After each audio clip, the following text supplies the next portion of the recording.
interested about how to engage young people with history and also how to connect history with contemporary issues.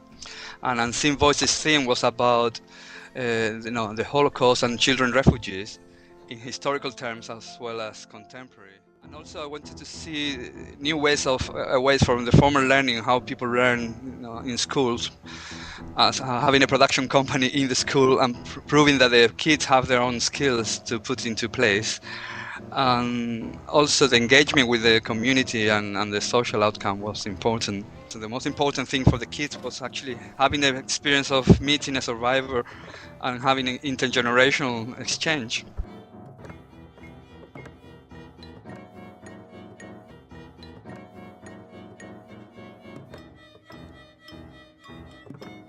Time was actually quite short, very short time. I had like about 3 months, 3 weeks. Yep. But then contact time, the delivery time, it was divided in 4 stages in the course of 2 weeks. We had first a storyboard and storytelling session, and also a creative use of archive research. So people had to find archive on the internet. And we made a connection between people that things that they know, like metadata, and how things can be found using the normal skills that the children have already, through Google.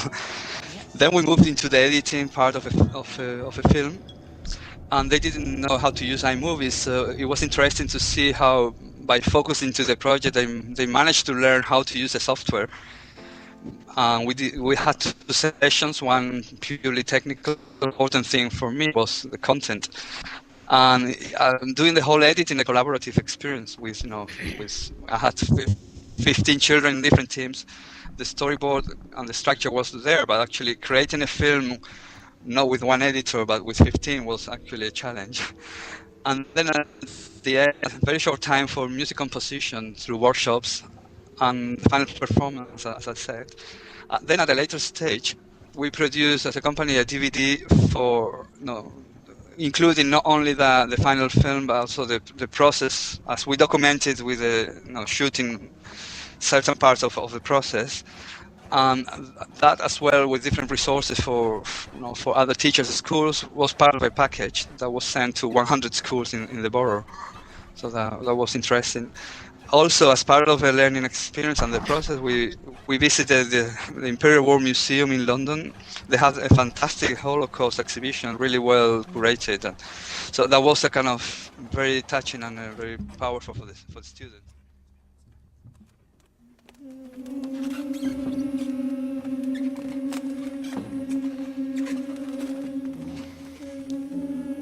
Myself as a creative director, and I was kind of organizing the creative content. I was providing the concept from the beginning and the delivery of music and film workshops and DVD production. So I was overseeing the whole project. Yep. Then in terms of project management, I had an assistant provided by the council, and the council itself provided like a backup support, in terms of admin and backup. So that was really helpful given the time.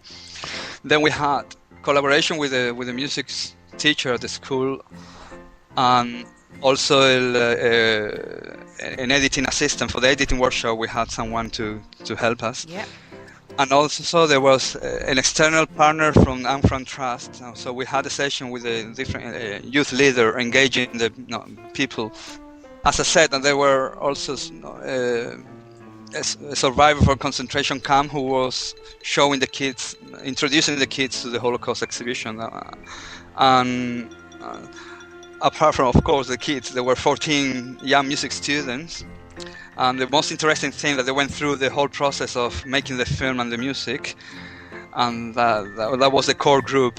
Rather than dividing, which is happening in the industry, filmmakers on one side and music makers, I wanted to actually give power to the music making as part of a filmmaking process. That's why we chose to work with people who already play instruments at different levels, but actually we created a cohesive group, and we work exclusively with music students.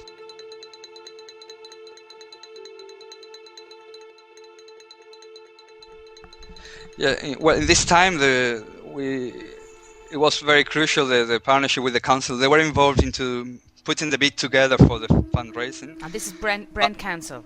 Brent Council, yeah. Okay. In Wembley, in London. Yep. And also because actually there was a reason for that. There's an issue as lots of refugees and immigrants coming to the council. So they felt that the project was good, and they were trying to find something creative for this event that they produce every year for the Holocaust Memorial. And then, of course, the Anne Frank Trust, they were involved. It was really powerful, and some of their content was used on the DVD, as well as the local libraries, the Imperial War Museum, and the support of the MLA, as I said, the museums, libraries in London. What has been the impact in schools that haven't been involved into the whole process? The DVD has also can be found in libraries in the council, but the impact in education after the project is hard to say now. But from my own side, as a company, actually I've been developing similar projects, and for me was the starting point to prove that as a model of, as I said, how to engage people through their reuse of archive media. And I've got an award from the British Council as part of the Cultural Leadership Program, which basically led me from Brent to Delhi. So I've been working for 3 months in Delhi with underprivileged children, and in connection with an NGO. These children with a history of child trafficking, abuse, with no history of music making or filmmaking. Don't be afraid to apply, even if you think that your project is not using the latest technology or latest trends or tools, which was my case. I thought, well, let's give us a try. Yeah. It doesn't make any harm. And we live in a technological area that they put too much effort on, too much weight into the tools and not the content. It's always healthy to have that to happen. Otherwise, every project in the school ends up in a very small. Even if we have internet, culture, there's so many differences between countries that it's healthy to have a way of disseminating the work. So I encourage everyone to apply it.